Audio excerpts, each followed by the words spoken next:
चलिए उस global system में गोता लगाते हैं जो हमारे ग्रह पर जीवन पर नजर रखता है। ये सवाल सुनने में बड़ा लगता है, लेकिन इसका जवाब एक साइंटिफिक सिस्टम से मिलता है। इसे रेड डेटा बुक कहते हैं, जो दुनिया की सबसे अहम संकटग्रस्त प्रजातियों की लिस्ट है।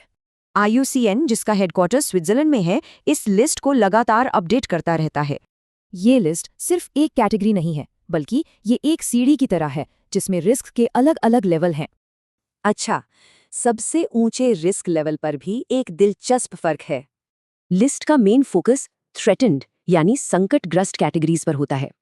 तो चलिए देखते हैं कि इन 3 कैटेगरीज को बिल्कुल सटीक आंकड़ों से कैसे डिफाइन किया जाता है। तो कोई स्पीशीज क्रिटिकली एंडेंजर्ड तब होती है जब उसकी आबादी 90% से ज़्यादा घट गई हो, या फिर जंगल में 50 से भी कम एडल्ट्स बचे हों। तो पॉइंट ये है कि ये सिर्फ शब्द नहीं हैं, ये एकदम सटीक साइंटिफिक असेसमेंट हैं।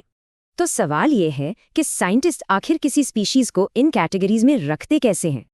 और ये क्राइटेरिया दिखाते हैं कि हर असेसमेंट कितना पक्का और सबूतों पर आधारित होता है। ये रेड डेटा बुक एक कहानी कहने के लिए रंगों का इस्तेमाल भी करती है। गुलाबी पन्ने मतलब हाई अलर्ट, और हरे पन्ने ये दिखाते हैं कि बचाने की कोशिशें कामयाब हो सकती हैं। लेकिन थ्रेटेंड कैटेगरीज बायोडाइवर्सिटी की पूरी तस्वीर का बस एक छोटा सा हिस्सा है। ये एक बहुत बड़ी चुनौती है। कई स्पीशीज के बारे में तो हमारे पास पूरी जानकारी ही नहीं है। और सोचिए, कितनी ही स्पीशीज का तो अब तक असेसमेंट ही नहीं हुआ है। ये हमें सोचने पर मजबूर करता है कि आगे की चुनौती आखिर कितनी बड़ी है।